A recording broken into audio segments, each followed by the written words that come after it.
The investigators who entered the modest home on Golden View Lane in Knoxville, Tennessee, on the Monday after Thanksgiving 2016 believed they were conducting a routine welfare check on a couple who had failed to show up for work.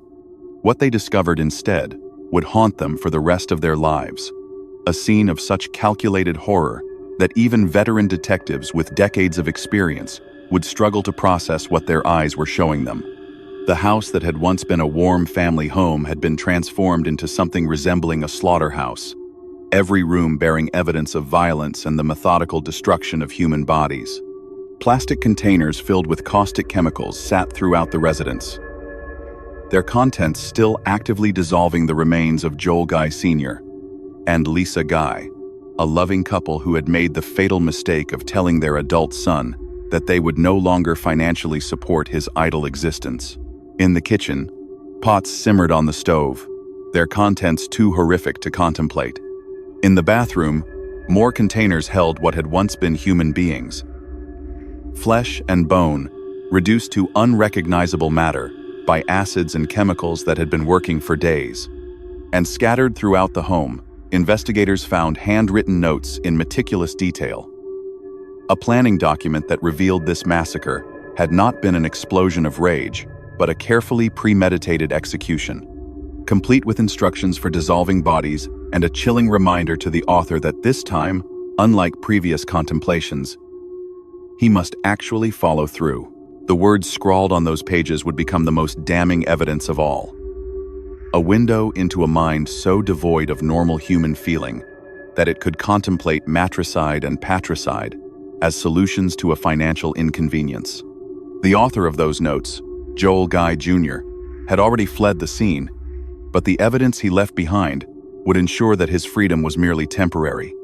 The monster who had butchered his parents and attempted to erase their very existence was about to discover that some crimes are too terrible to escape.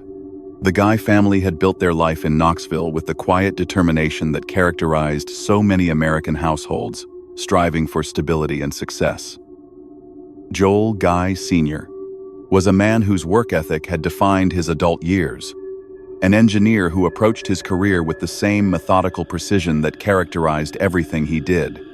At 61 years old, he had accumulated the modest rewards of decades of dedication, a comfortable home, a secure retirement on the horizon, and the satisfaction of having provided for his family through consistent, honorable effort.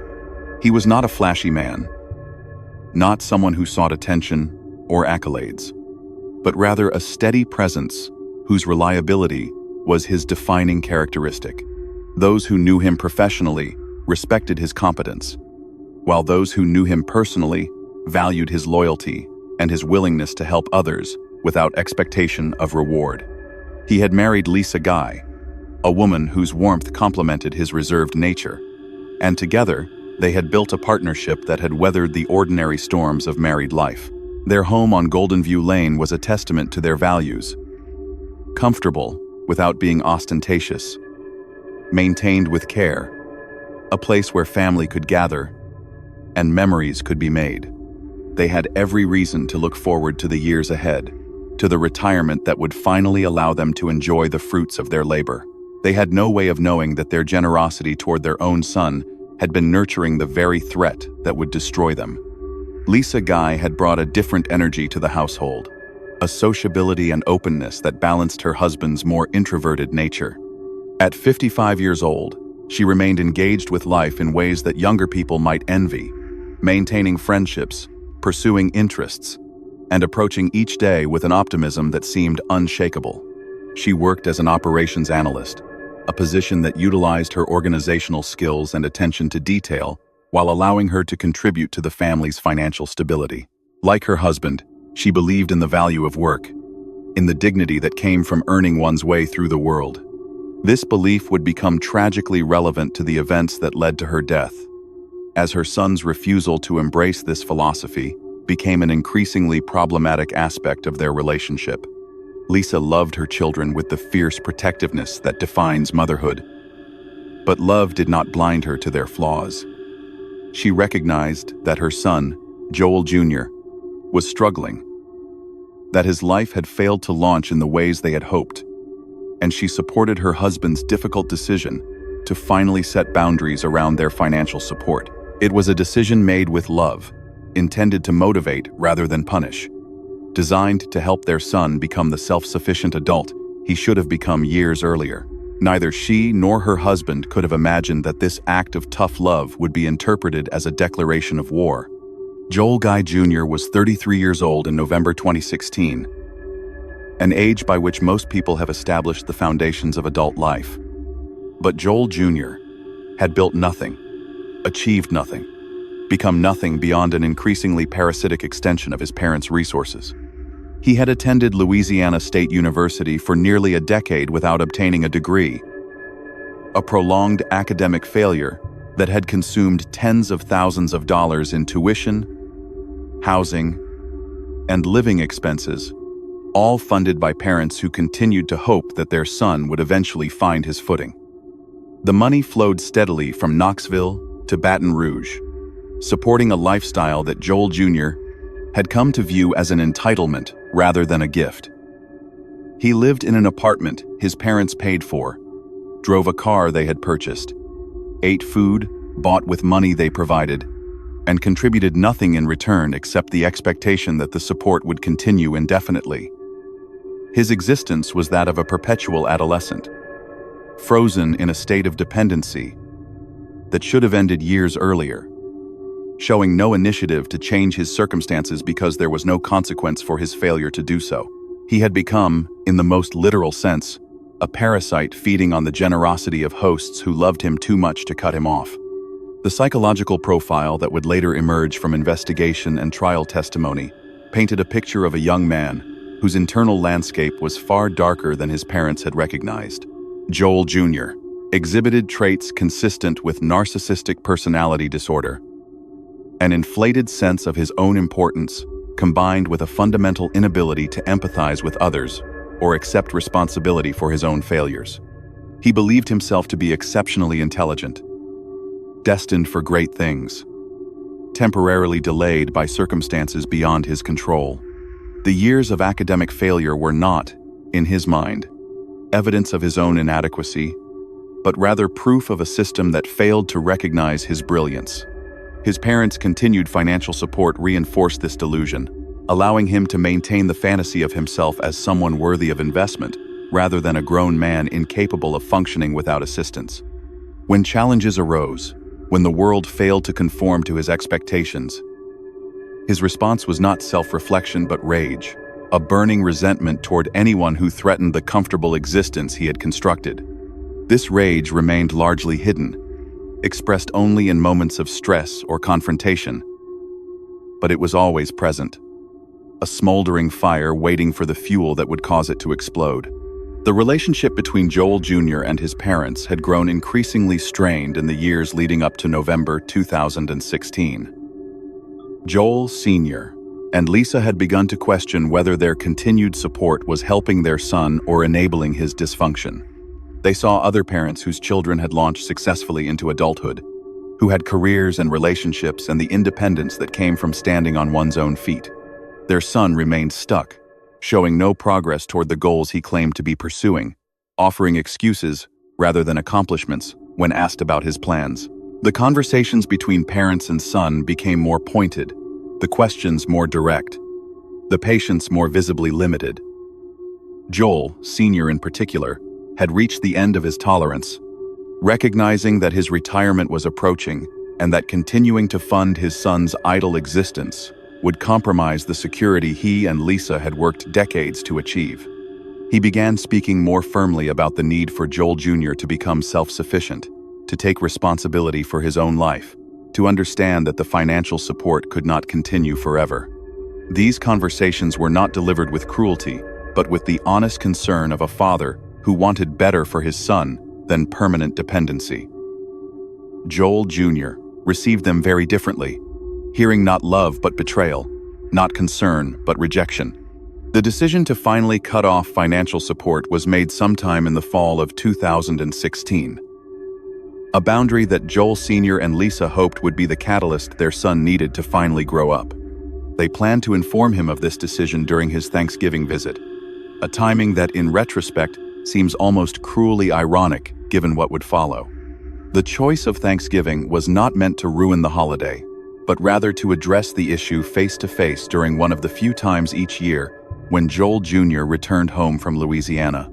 They intended to deliver the news with love, to offer a transition period during which he could make arrangements, to provide guidance on finding employment and establishing independence. They had no idea that their son had already anticipated this conversation, that he had been preparing for it in ways that went far beyond the normal anxiety of a dependent child facing the loss of support. The notes that would later be discovered revealed that Joel Jr. had contemplated this confrontation for some time, had considered various responses to the expected ultimatum, and had ultimately settled on a solution so extreme that his parents could never have imagined it. He would not argue, would not plead, would not promise to change. He would simply eliminate the problem at its source. The Thanksgiving holiday of 2016 began with the surface normalcy that often characterizes family gatherings, where tension lurks beneath pleasantries. Joel Jr.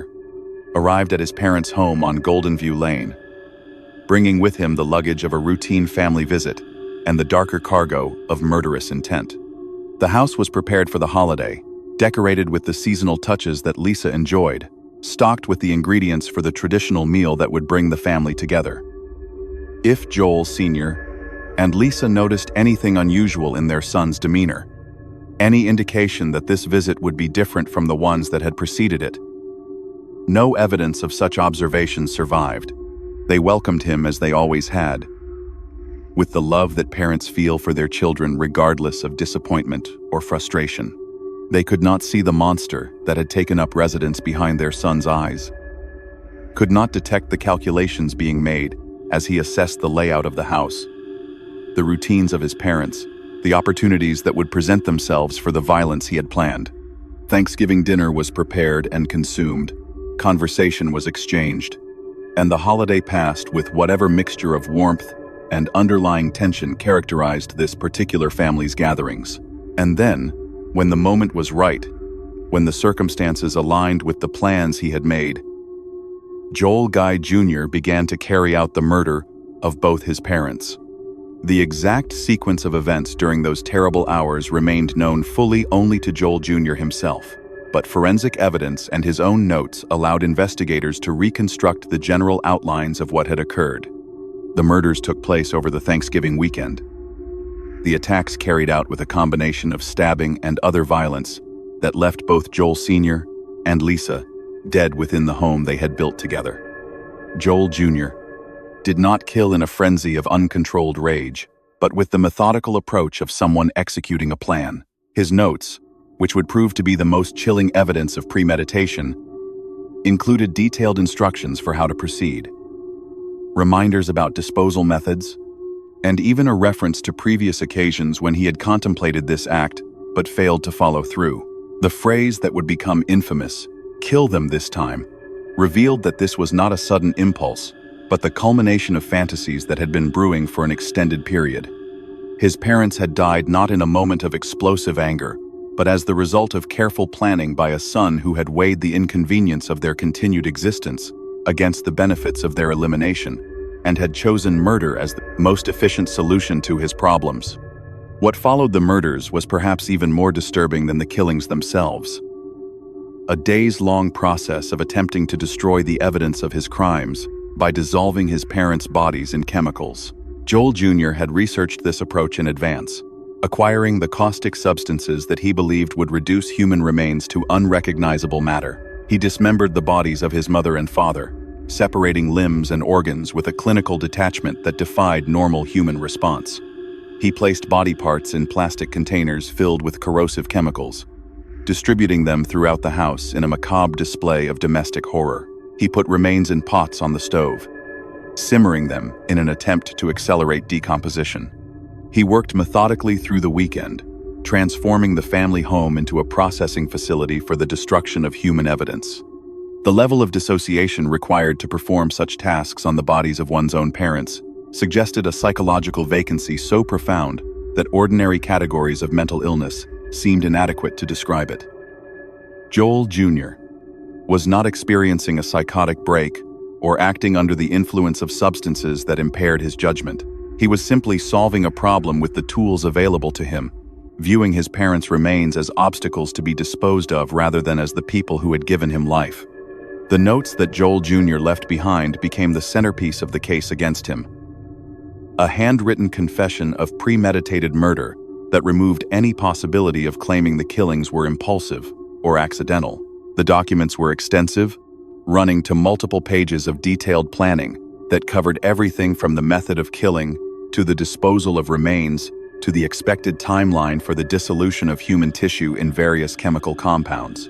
They revealed a mind that had approached the murder of his parents with the same systematic attention that a project manager might bring to a work assignment, breaking down the task into component parts and addressing each with methodical precision.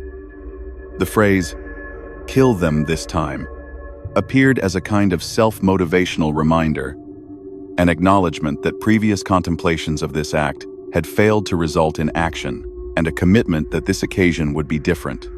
The existence of these notes meant that any defense based on sudden passion, temporary insanity, or accidental death was foreclosed from the outset. Joel Jr. had documented his intent, his planning, and his method in his own handwriting, creating evidence more damning than any eyewitness testimony could have been. The discovery of the crimes came on the Monday after Thanksgiving, when Joel Sr. and Lisa failed to appear at their respective workplaces. Concerned colleagues attempted to reach them by phone without success, and when continued attempts at contact yielded nothing, a welfare check was requested from local law enforcement. The officers who responded to the Golden View Lane address expected to find any number of routine explanations for the couple's absence: a medical emergency, a family situation, perhaps simply a miscommunication about vacation schedules. What they found instead would test the limits of their professional composure and their capacity to process scenes of extreme violence. The smell was the first indication that something was terribly wrong. A chemical odor mixed with the unmistakable stench of decomposition that greeted officers as they approached the house. Entry into the residence revealed a horror that exceeded anything they had encountered in careers that had exposed them to the darker aspects of human behavior. The house was a charnel scene, every room containing evidence of the crimes that had occurred there. Containers of chemicals actively working to dissolve human remains, body parts in various states of destruction scattered throughout the space. The officers immediately recognized that they were dealing with something far beyond their training, and calls went out for homicide investigators, forensic technicians, and anyone else who might be equipped to process a crime scene of this magnitude. The investigation that followed was one of the most challenging in the history of Knox County law enforcement. The crime scene presented unique difficulties, requiring specialized handling of the chemical substances that had been used and careful documentation of remains that were in various stages of dissolution. Forensic technicians worked methodically through the house, photographing evidence, collecting samples, and attempting to reconstruct what had occurred over the preceding days. The discovery of Joel Jr.'s notes provided crucial context, transforming a scene of chaotic violence into evidence of premeditated murder. Identification of the victims was complicated by the condition of the remains, but DNA analysis eventually confirmed what circumstantial evidence had suggested from the beginning. The bodies being dissolved in that house belonged to Joel Guy Sr. and Lisa Guy. The medical examiner faced the difficult task of determining cause and manner of death from remains that had been deliberately mutilated and partially destroyed, ultimately concluding that both victims had died from multiple stab wounds and other violence consistent with homicidal assault.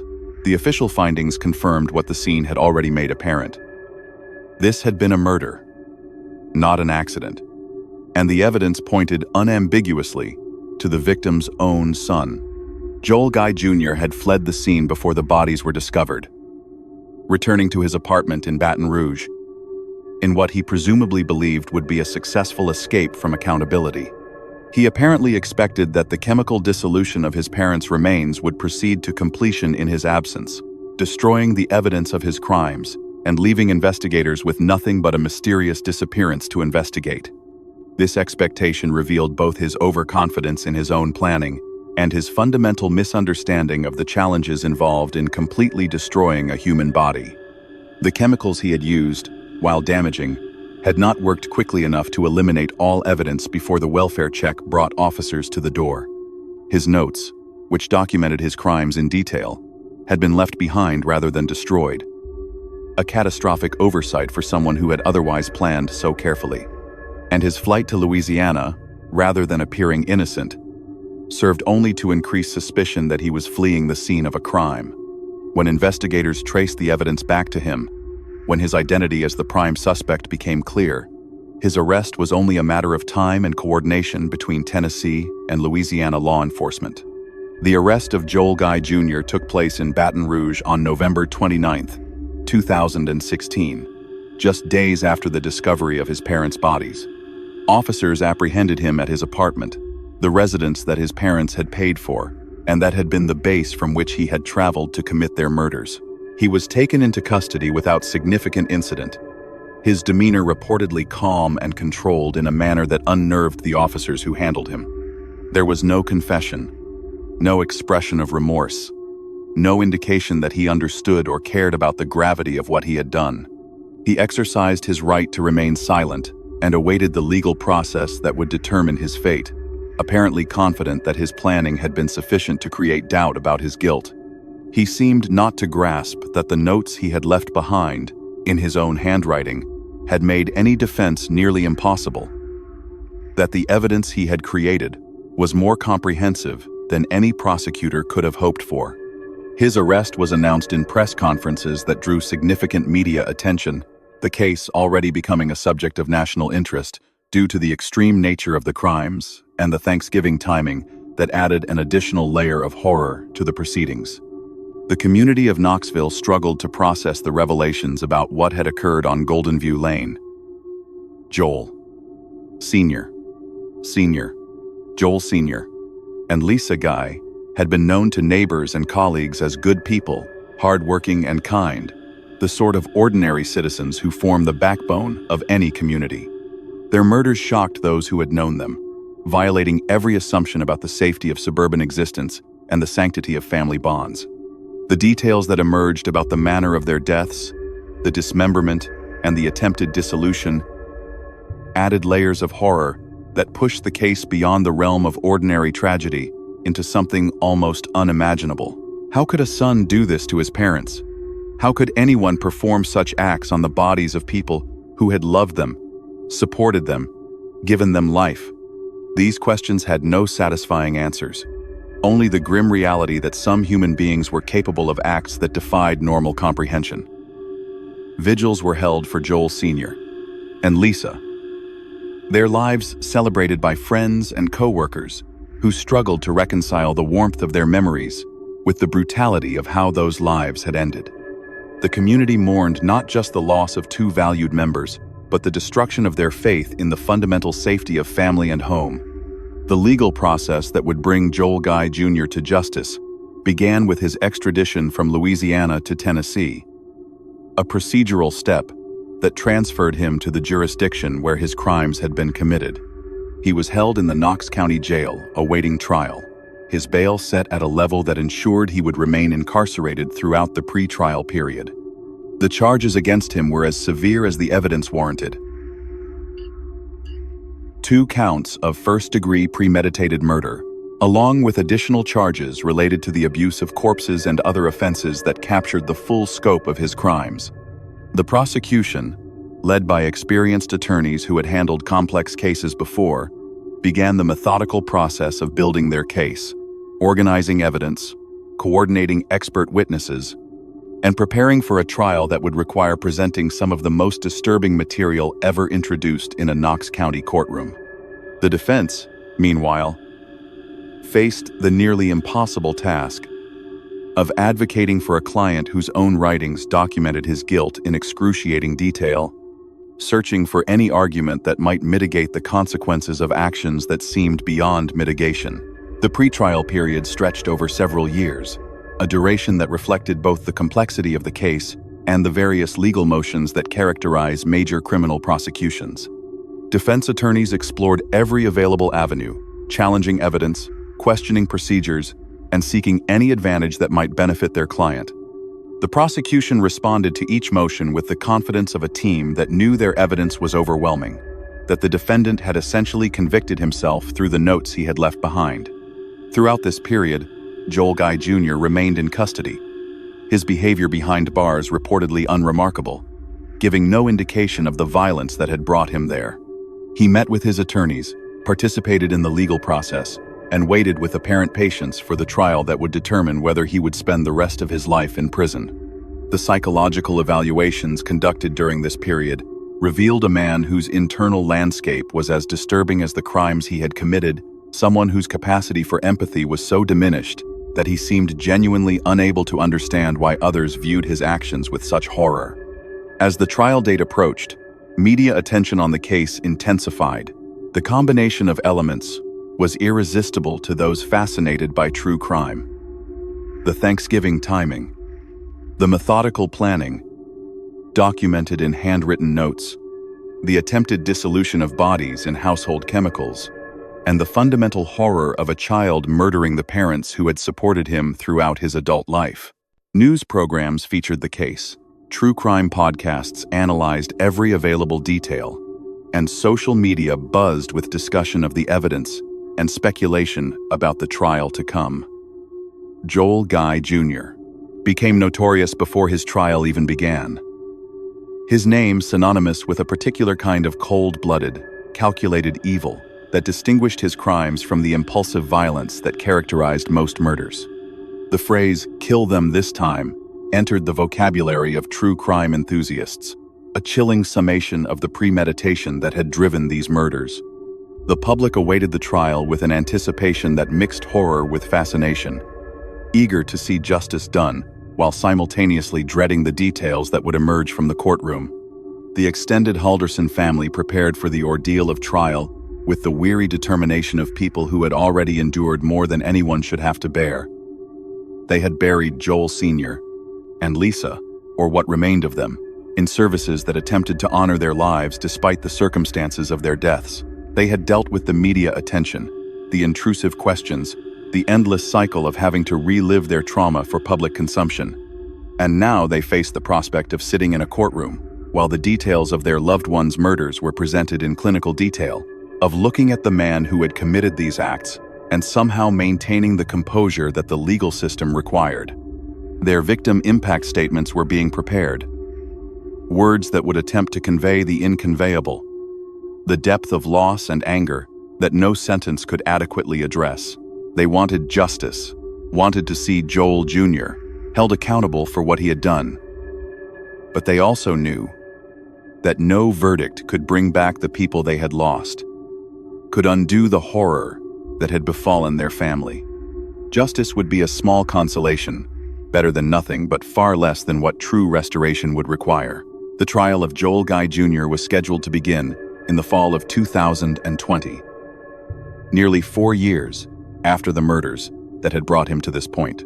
The delay had been caused by various factors, including the complexity of the case, the legal motions filed by both sides, and eventually, the global pandemic that disrupted court systems across the country. When proceedings finally commenced, they would unfold in a courtroom shaped by COVID-19 protocols, with masks and social distancing, adding a surreal quality to proceedings that were already difficult to process.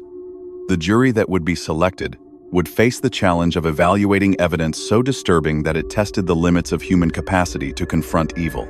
The witnesses who would testify would relive experiences they had spent years trying to process.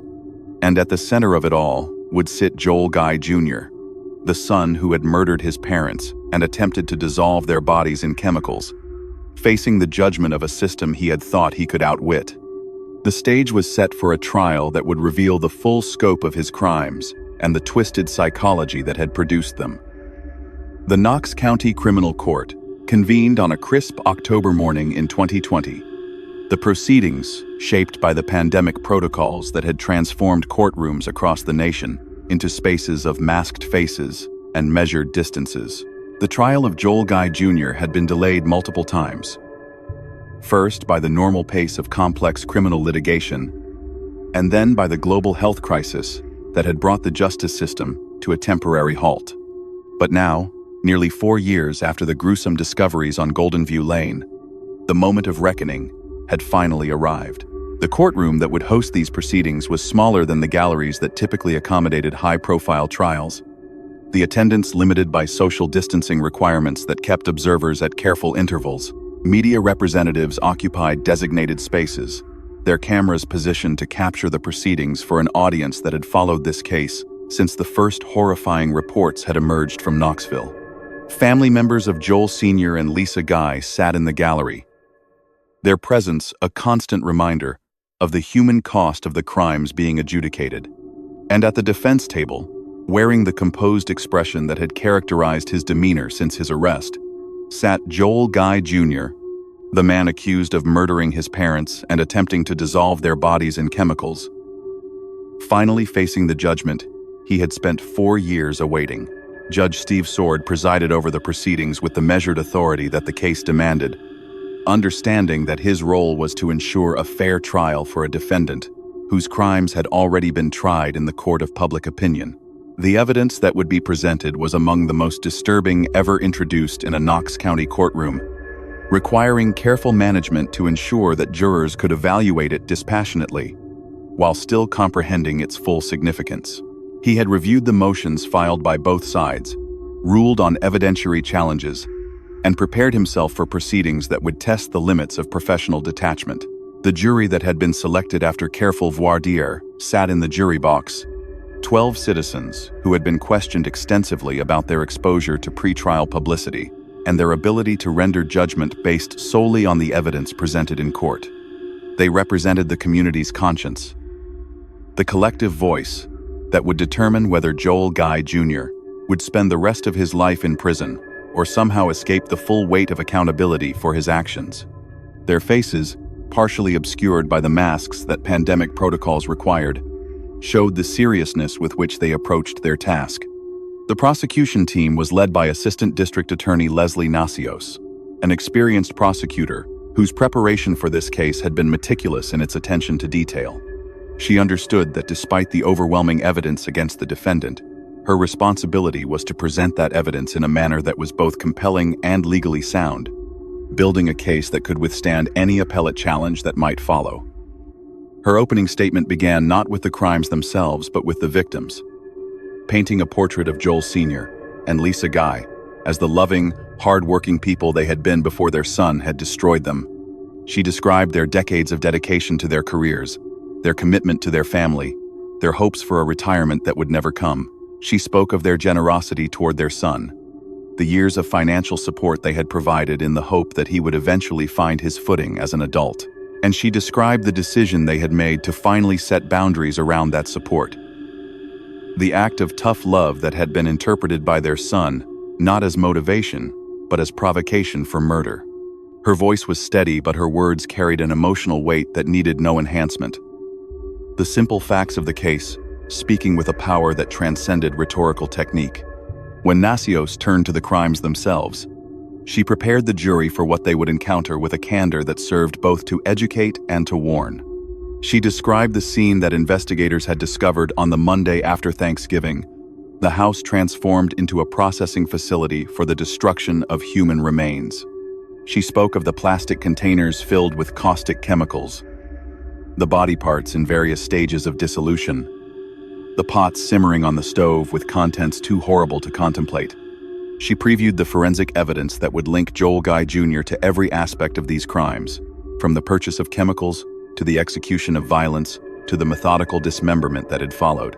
And then she revealed the prosecution's most powerful weapon, the handwritten notes that Joel Jr.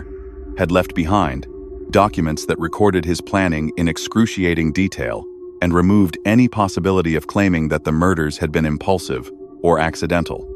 She quoted the phrase that would define the trial in the public mind: "Kill them this time," explaining how these words revealed that the defendant had contemplated murdering his parents before, end quote, that this Thanksgiving had simply been the occasion when he finally carried through on fantasies that had been brewing for an extended period.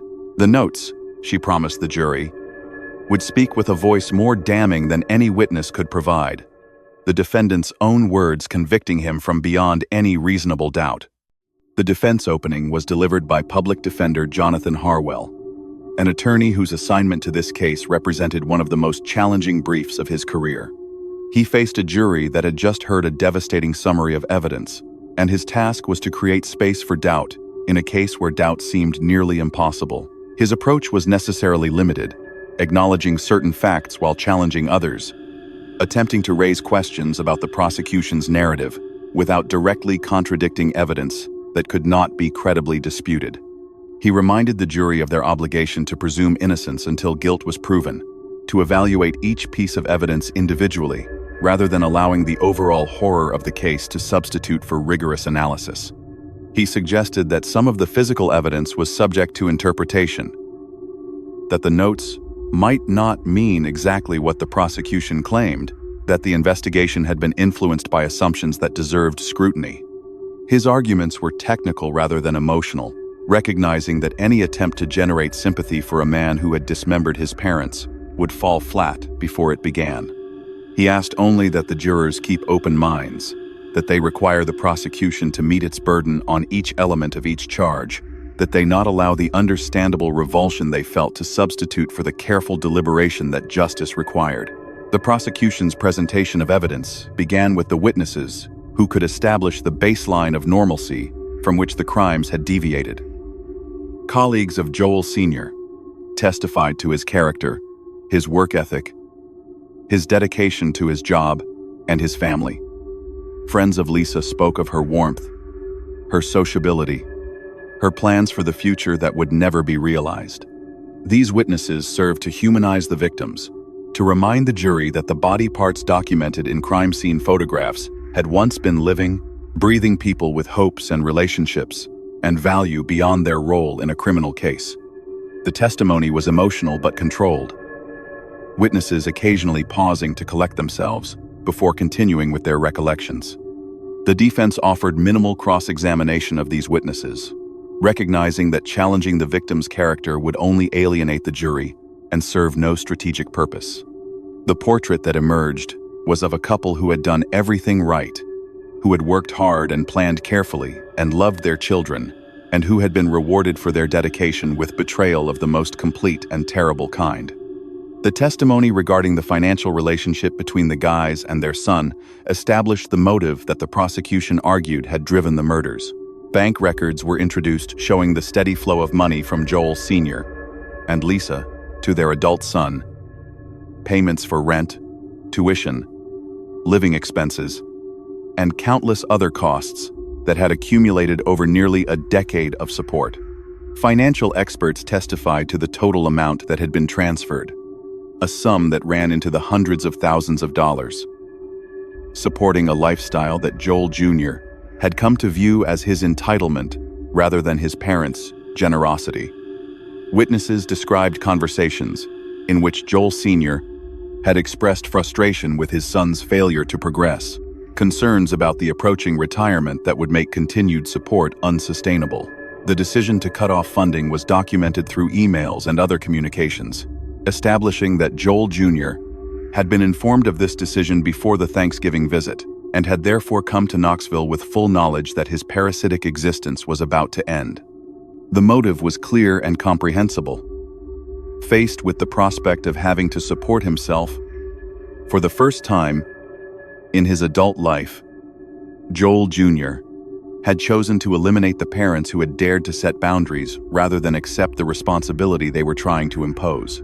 The crime scene evidence was presented with a thoroughness that left no aspect of the horror undocumented. Investigators who had processed the Golden View Lane residence testified to what they had encountered, their professional demeanor occasionally cracking under the weight of memories that still haunted them years later. Photographs were displayed on courtroom screens, images that showed the containers of chemicals, the scattered remains, the domestic setting transformed into something from a nightmare. The prosecution was careful in its presentation, showing enough to establish the facts without gratuitously displaying the most disturbing images, but even the restrained presentation was almost too much for some observers to bear. Jurors shifted uncomfortably in their seats, their faces reflecting the struggle to process what they were seeing while maintaining the composure that their role required. The defense objected occasionally to specific images, arguing that their prejudicial impact outweighed their evidentiary value. But most objections were overruled by a judge who recognized that the jury needed to understand the full scope of what had occurred in that house. The forensic testimony that followed was technical but devastating in its implications. Medical examiners described the condition of the remains when recovered, the evidence of violence that had preceded the dismemberment, the patterns of wounds that indicated multiple stab wounds to both victims. DNA analysis confirmed the identity of the remains, matching them to Joel Sr. and Lisa Guy, with the statistical certainty that modern genetic science provided. Experts in chemistry testified about the substances that had been used in the attempted dissolution, explaining their effects on human tissue and the timeline that would have been required for complete destruction of the remains. This testimony established that Joel Jr.'s plan had been flawed, that the chemicals he had selected were not as effective as he had apparently believed, and that his expectation of complete evidence destruction had been unrealistic from the outset. His overconfidence in his own planning had been his undoing, leaving behind enough physical evidence to document his crimes, even as the dissolution process continued. The scientific testimony was dense and sometimes difficult to follow, but its conclusions were clear. Joel Guy Jr. had killed his parents in their own home and had spent days attempting to destroy their bodies, a project that had been interrupted only by the welfare check that had brought investigators to the door. The presentation of Joel Guy Jr.'s handwritten notes was the climax of the prosecution's case, the moment when the defendant's own words would be used to convict him. The notes were displayed on courtroom screens, each page a window into a mind so cold and calculated that its workings defied normal comprehension. Prosecutors walked the jury through the documents line by line, explaining the significance of each entry, the planning that each notation revealed. The notes covered everything: the acquisition of chemicals, the timeline for the attacks, the methods of dismemberment, the expected rate of dissolution, even reminders about details that might otherwise be forgotten. They were written in a neat, organized hand, the penmanship of someone approaching a project with methodical attention rather than emotional turmoil. The phrase, "kill them this time," was highlighted, its implications explored in detail by prosecutors who wanted the jury to understand that this was not the first occasion on which Joel Jr. had contemplated murdering his parents. Previous fantasies had apparently failed to result in action, but this time, faced with the imminent loss of financial support, he had steeled himself to follow through. The notes were a confession more complete than any interrogation could have produced, evidence of premeditation that removed any possibility of arguing that the murders had been impulsive or the result of a momentary break with reality. The impact of the notes on the courtroom was visible in the faces of everyone present. Jurors who had maintained their composure through the crime scene photographs now stared at the screens with expressions of horrified fascination, struggling to comprehend how a human being could approach the murder of his own parents with such cold, methodical planning. The victims' family members in the gallery wept openly, confronting in these documents the full extent of the betrayal that had destroyed their loved ones. Even the defense attorneys, professionals accustomed to advocating for clients accused of terrible crimes, seemed diminished by the weight of evidence they could not effectively challenge. And Joel Guy Jr. himself sat at the defense table watching his own words displayed for the world to see, his expression as flat and unreadable as it had been throughout the proceedings. If he felt shame at the exposure of his innermost thoughts, if he experienced any recognition of the horror his words revealed, no sign of such emotion crossed his face. He observed the presentation of the notes with the same detached interest he had shown throughout the trial, a spectator at his own unmasking rather than a participant confronting the consequences of his actions. The prosecution called expert witnesses to interpret the psychological significance of the notes and the behavior they revealed. A forensic psychologist testified about the personality traits consistent with such planning, the narcissism and lack of empathy that would be required to approach the murder of one's parents as a logistical problem to be solved. The expert described the mindset that the notes revealed: the treatment of human beings as obstacles to be removed rather than people with intrinsic worth, the complete absence of moral consideration in the planning process. This testimony provided context for what the jury had seen, helping them understand that they were not dealing with a moment of madness, but with a fundamental deficiency in human feeling that had existed long before the murders and had simply found its ultimate expression in the violence of that Thanksgiving weekend. The defense attempted to use this testimony to suggest diminished responsibility. But the expert was clear. Joel, Jr., had known what he was doing, had understood that it was wrong, and had chosen to proceed anyway. His psychological deficits might explain his actions, but they did not excuse them. Throughout the presentation of evidence, Joel Guy Jr.'s demeanor remained a subject of observation and comment. He sat at the defense table with an air of academic interest, following the testimony as if it concerned someone else entirely. When crime scene photographs were displayed, he studied them with the detachment of a medical student rather than the horror of someone confronting evidence of his own actions.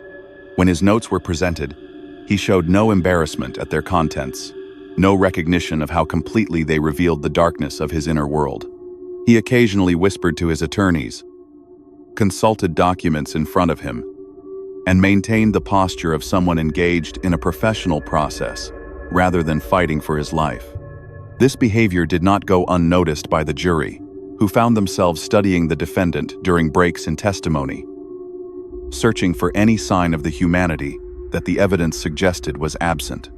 What they saw only confirmed what the evidence implied: a man fundamentally disconnected from normal human emotional response, capable of sitting through the recitation of his crimes without a flicker of remorse or shame.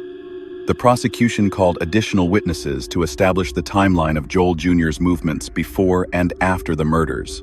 Cell phone records placed him in locations consistent with the acquisition of chemicals and other supplies. Surveillance footage showed him purchasing items that would later be found at the crime scene. Witnesses testified to seeing his vehicle at various points during the critical time period, building a circumstantial case that corroborated the physical evidence found in the house.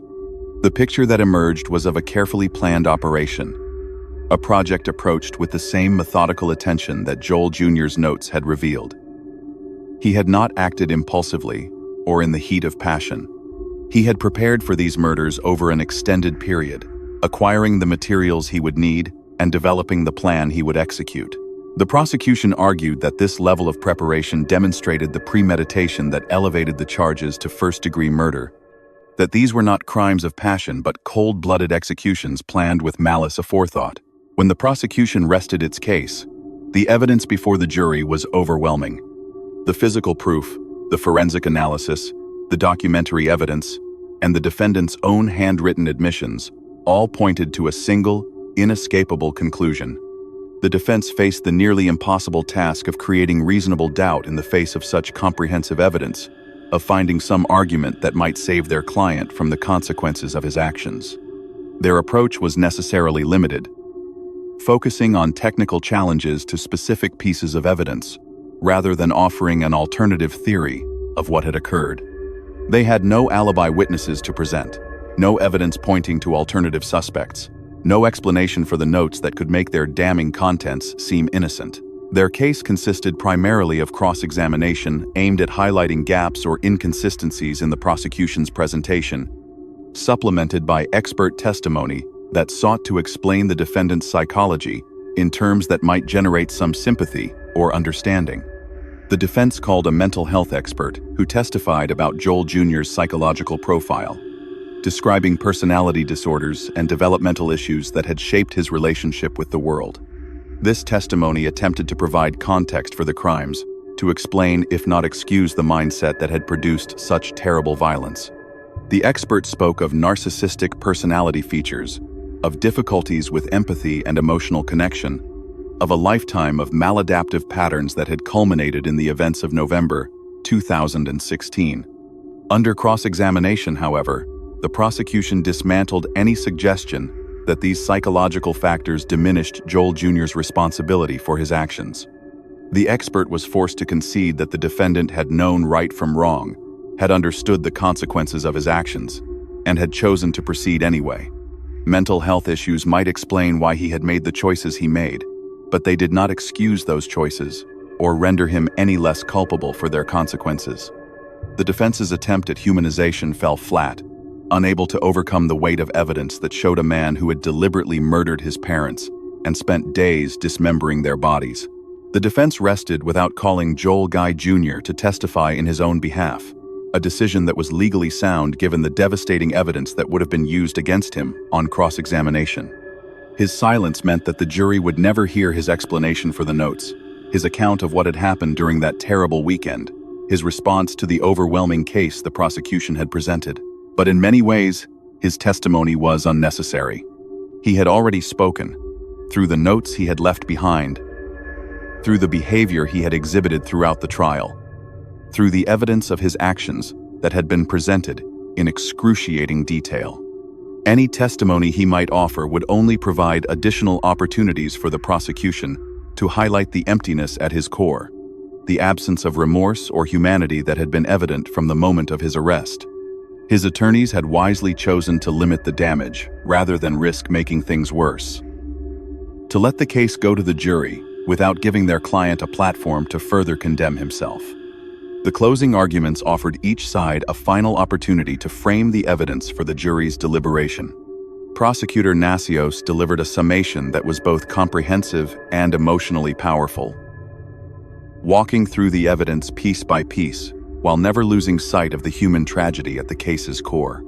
She reminded the jury of who Joel Sr. and Lisa Guy had been, the loving parents whose only crime had been setting boundaries for a son they had supported far too long. She described the betrayal they had suffered, invited into their home by a child whose only intention was their destruction, attacked in the space that should have been their sanctuary. She reviewed the physical evidence, the forensic analysis, and above all, the handwritten notes that documented premeditation so clearly that no alternative interpretation was possible. "Kill them. This time," she repeated, letting the phrase hang in the courtroom air. These were not the words of someone who acted in a moment of passion. These were the words of someone who had thought about murder, planned for murder, and finally committed murder with cold, calculated precision. The evidence demanded a verdict of guilty on all counts, and justice for Joel Sr. and Lisa Guy required nothing less. The defense closing was a final attempt to find some foothold for doubt in a case where doubt seemed impossible. Attorney Harwell reminded the jury of their obligation to evaluate each charge independently, to require proof beyond reasonable doubt on every element before returning a verdict of guilty. He challenged specific pieces of evidence, suggested alternative interpretations where possible, and asked the jury to remember that even the most compelling circumstantial case could contain hidden weaknesses. He spoke of his client as a human being, a troubled man whose psychological issues had contributed to a tragedy that had destroyed multiple lives, including his own. He did not excuse the crimes or deny the evidence, but asked only that the jury approach their deliberation with the careful attention that justice required. His argument was competent but desperate, the best that could be offered in a case where the defendant had essentially convicted himself through his own documentation of his crimes. The jury retired to deliberate, carrying with them the weight of evidence that had been presented over the preceding days.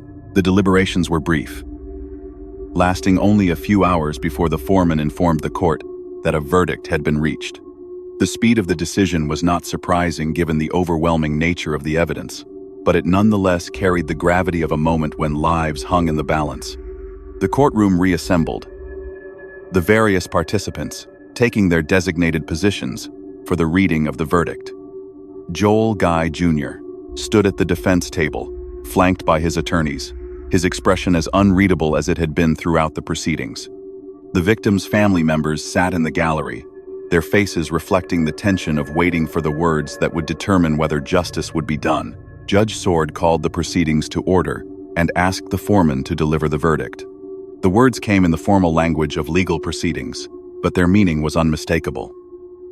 Guilty of first-degree premeditated murder in the death of Joel Guy Sr. Guilty of first-degree premeditated murder in the death of Lisa Guy. Guilty on the additional charges of abuse of corpses, of tampering with evidence, of every offense the prosecution had alleged. The verdict was comprehensive, a complete rejection of any defense argument, and a full embrace of the prosecution's case. Joel Guy Jr. received the words with no visible reaction, his face maintaining the same flat expression that had characterized his demeanor from the beginning. Whatever he felt at that moment, whether fear or resignation or something else entirely, remained hidden behind the mask he had worn throughout. His attorneys requested that the jury be polled, and each juror confirmed their vote, 12 voices speaking the same word that would seal their client's fate. The guilty verdicts on all counts meant that the only remaining question was the length of the sentence that would follow. The sentencing hearing convened several weeks after the verdict, allowing time for the preparation of pre-sentence reports and the arrangement of victim impact statements. The courtroom was again filled with observers, though the pandemic protocols continued to limit attendance. The prosecution had made clear its intention to seek the maximum available sentence: life, without the possibility of parole, on each murder count. Consequences that would ensure Joel Guy Jr. never again posed a threat to anyone.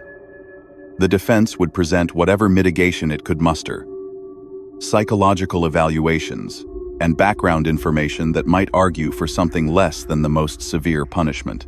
But everyone present understood that the sentencing was largely a formality, that the nature of the crimes demanded the maximum response that the legal system could provide.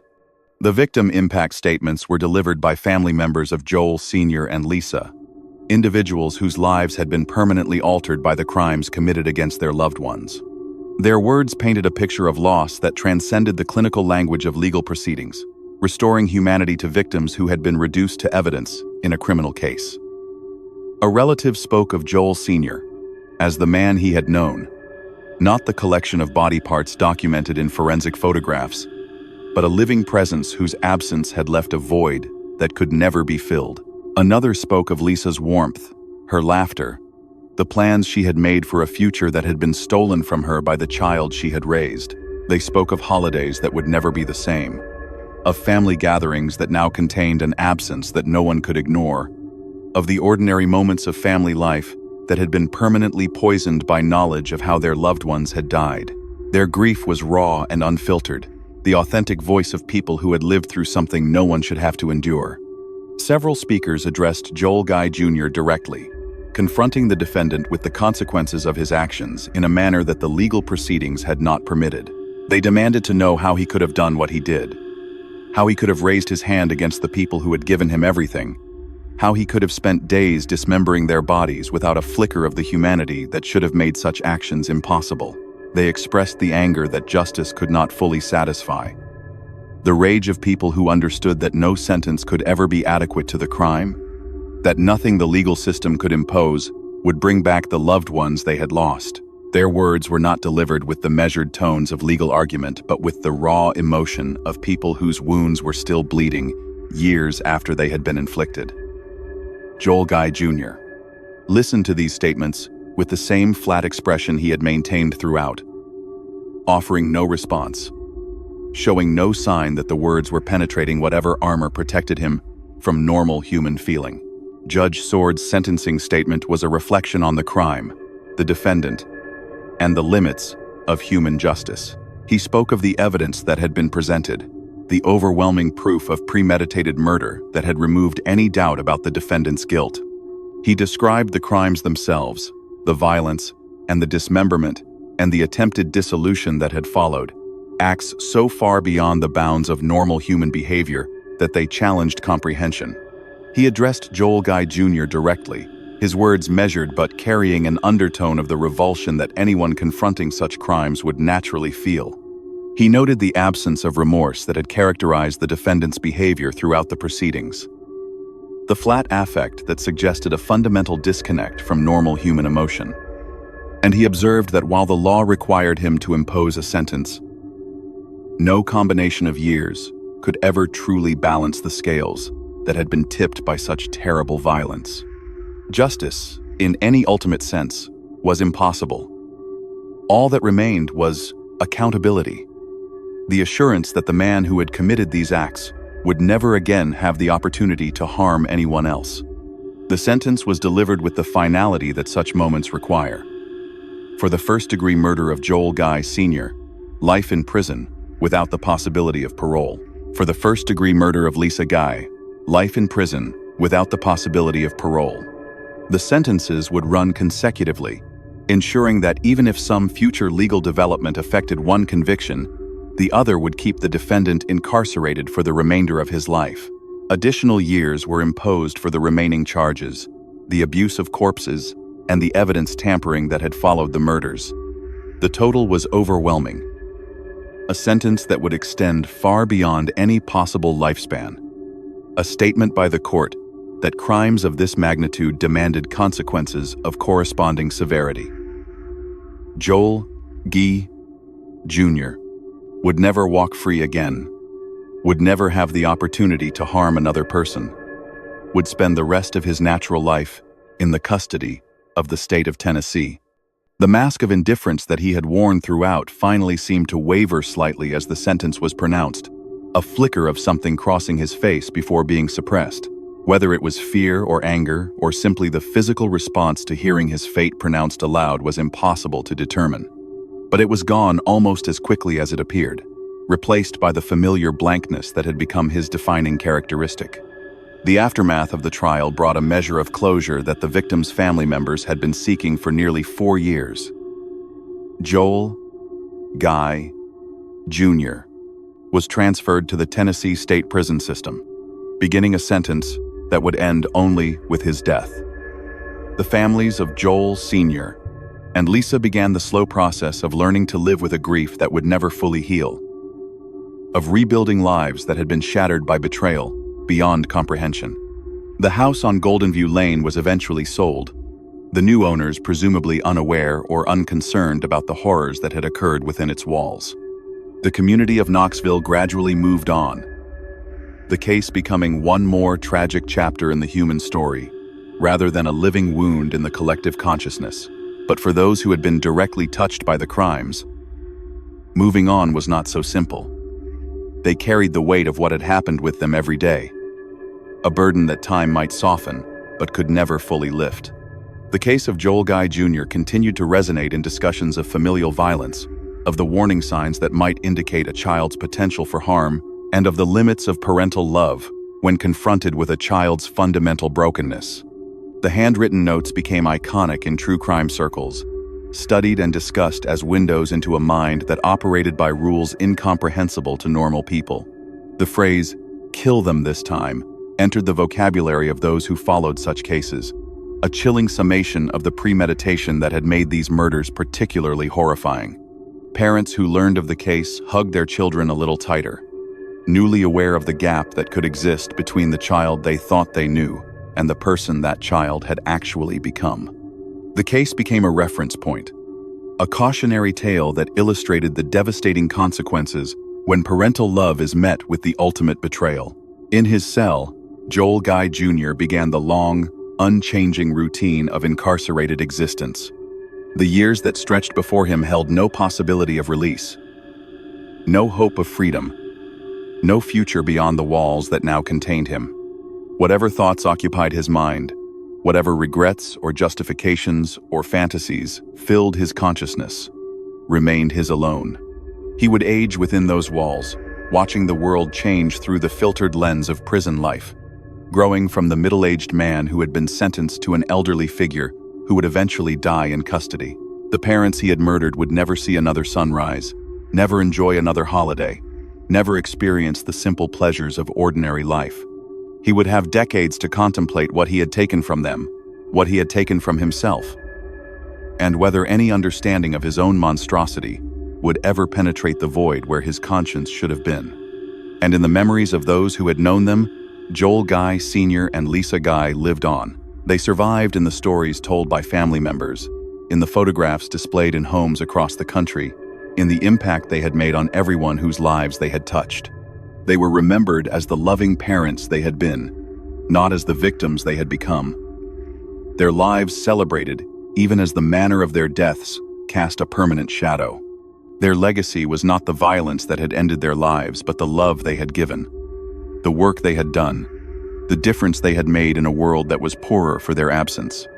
In that remembrance, there was a kind of victory over the son who had tried to erase them, a triumph of memory over oblivion, of love over hate. Joel Sr. and Lisa Guy would be remembered, and in that remembrance, there was meaning that transcended the horror of their ending.